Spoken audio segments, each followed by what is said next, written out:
Okay, so I'm making this video to help clarify some things and give you some basic details about how to do sound and some of the tech here at Village Church. Hopefully this will give you some of the distinctives of exactly what you need to know when you first walk in the door and you're getting ready to set up the sound and get the stuff ready for the band. So, first thing you need to do is go over to where the band is at, and up here, up where all the instruments are.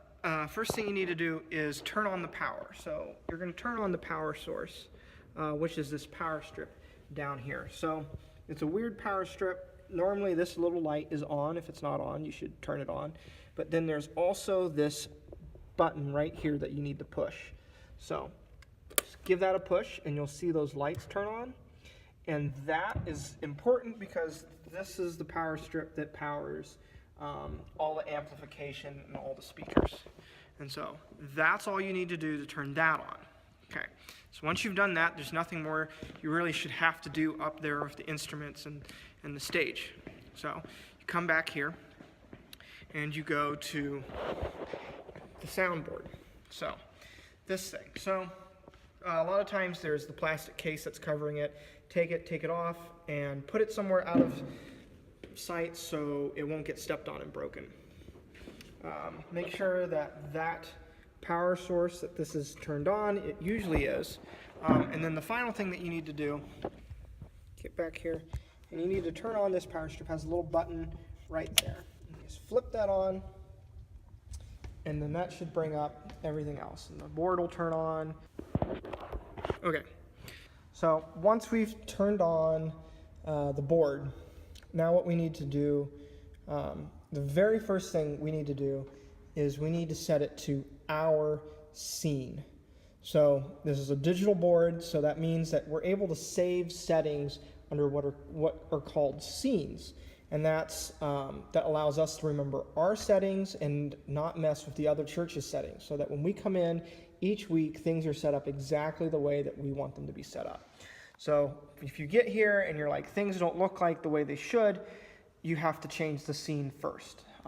And so the way that you do that is you go over here on the right side of the board is this scenes right here. And so you go here and you hit view. And what that'll do is that'll change this up there. So it'll change that from the home to see this screen. So now this is all the different stored, saved presets, okay? And so what you need to do is all these TPD, that's the painted door, that's not us. You need to scroll down, so take one of these knobs, the one that corresponds to the go, and you just scroll all the way down until you see ours. It's down all the way at 20. And once you get there, you're going to say go. So you push down on this little knob, it clicks in, and then you say, okay, you're going to load this scene. And then it says yes or no, and it's got these kind of corresponding arrows. And the way that you do that is over here is it has page select, says also a no and yes. And so do you want to go to that scene? You select the one that corresponds to yes.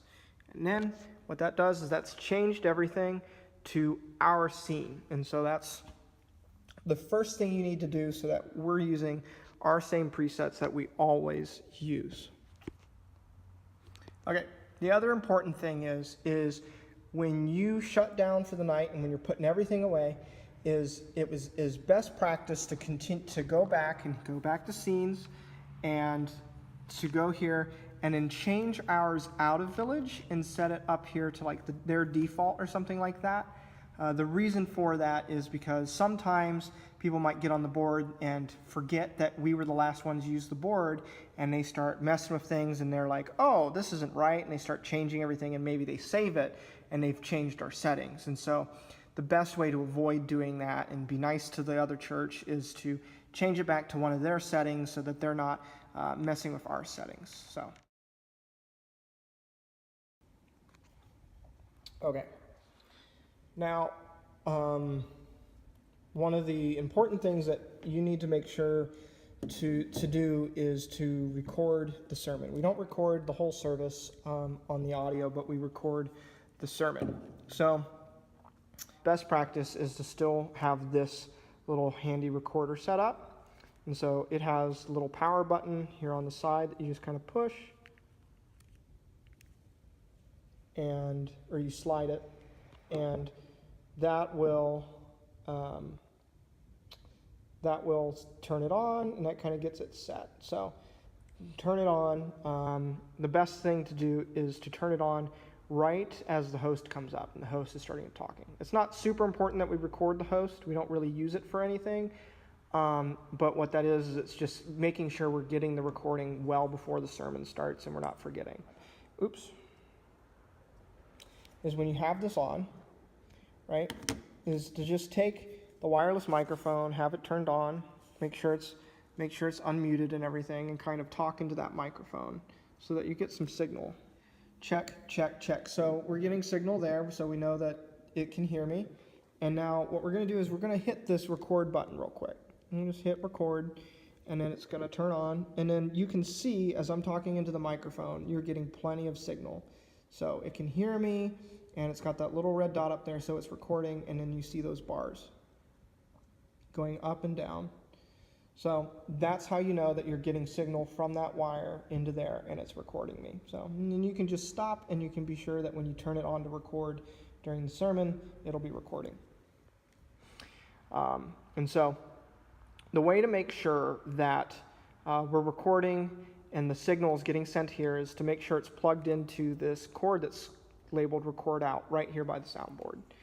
And this is plugged into the soundboard, and if for some reason it's ever unplugged, which it shouldn't be, it's put right here into the aux out, 1 and 2, like that. And you can see it's the same cord, record out. But that's normally plugged in. You don't have to do anything. Just bring it in, and then you plug it into the top of this, and you plug it in.